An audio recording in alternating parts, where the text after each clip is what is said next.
Hello. आज की कविता है विनोद विट्ठल जी की लिखी वे पांच थी। ये कविता उन पांच सहेलियों के नाम जो वादे के मुताबिक 20 बरस बाद बिना पति और बच्चों के एक अनजान शहर के होटल में रियूनियन के लिए मिली थी। वे पांच नहीं थी, उनके थे 5 पति और 10 के आसपास बच्चे भी।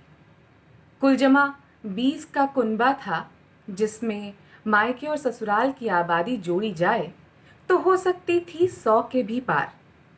लेकिन रिश्तों के गणित के बावजूद वे पांच थीं। वे पांच सहेलियां जो कभी बेझिझक मांग लेती थीं सैनिटरी नैपकिन का पैड, हेयर पिन और चुन्नी, और साझा कर लेती थीं अपने अपने चांद और वो खुशबुएं जिनका पीछा वे कर रही होती थी।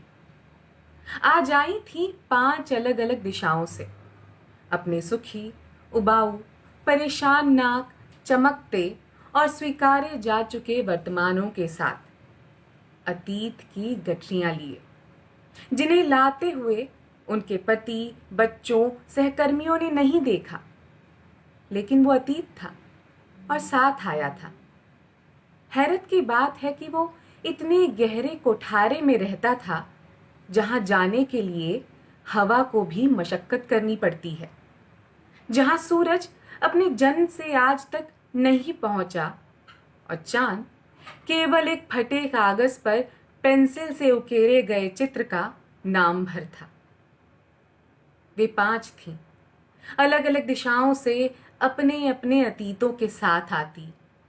उनके पास 5 देहें थी और 5 संसार और 5 ब्रह्मांड, जिसमें भरत के 5वें वेद की तरह वे सुना रही थी अपनी गाथा, जैसे सुनाता था यूनान के नाटकों में लंबा मोनोलॉग कोई सूत्रधार, या फिर ऊंटों के किसी कारवां को किस्सा गोई से जीवांत करता है कोई किस्सा गो।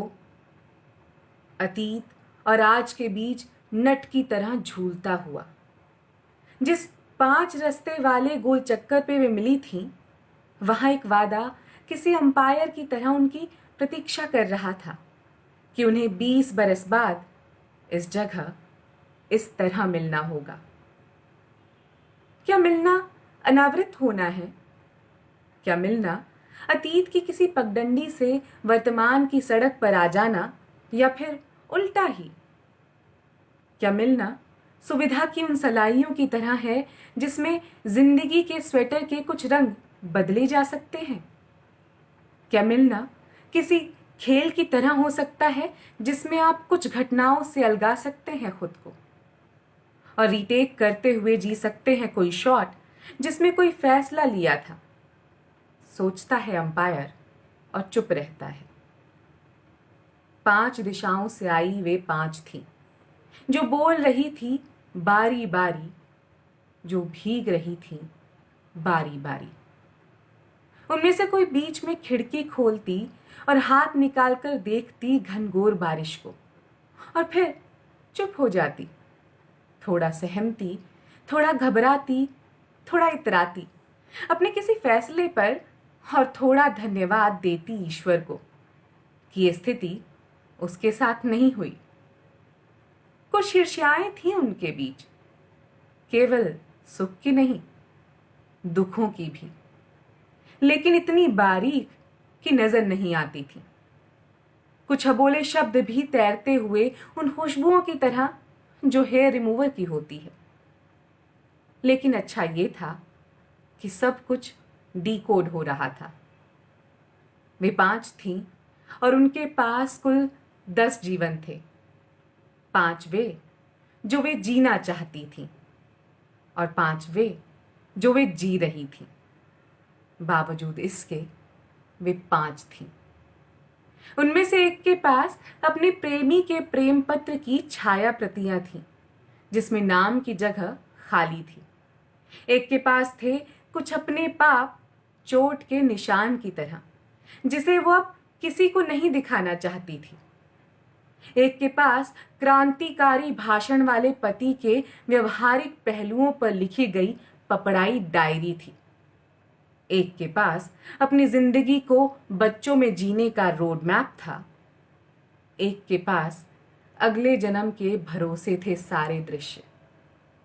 एक के पास थोड़े से बढ़े हुए मोटापे के साथ कुछ महंगी अंगूठियां, चूड़ियां, कुछ प्लॉट्स के कागजात और पति के किसी अन्य के साथ रिश्तों की एक नेगेटिव भी थी, जिसे वो अब डेवलप नहीं कराना चाहती थी। वे 5 थीं। हर घंटे हो जाते थे अपडेट उनके फेसबुक स्टेटस। हर घंटे वे पढ़ती थीं 40 पार के लिए जरूरी हेल्थ अपडेट्स। हर घंटे वे देखती थीं बच्चों के एडमिशन के लिए आने वाले अलर्ट। हर घंटे वे अनचाहे ही 10-20 लाइक्स कर रही थीं। हर घंटे वे पहले की तुलना में कुछ गीली और भारी हो जाती और सुलगती हुई लकड़ियों की तरह हवा में एक कसैलापन आ जाता, जो एसी की ठंडक के बाद भी अप्रिय लगता। वे 5 थीं और उनके 5 पति भी थे। उनकी कामनाओं में कोई और था या नहीं कह नहीं सकते, लेकिन कुछ मॉडिफिकेशन वे सोचती थीं अपने पतियों के बारे में, और उस समय के बारे में भी जिसे किसी भी मशीन से खींचकर वापस नहीं लाया जा सकता। जिंदगी के उन लम्हों के बारे में जिन्हें अनडू नहीं किया जा सकता।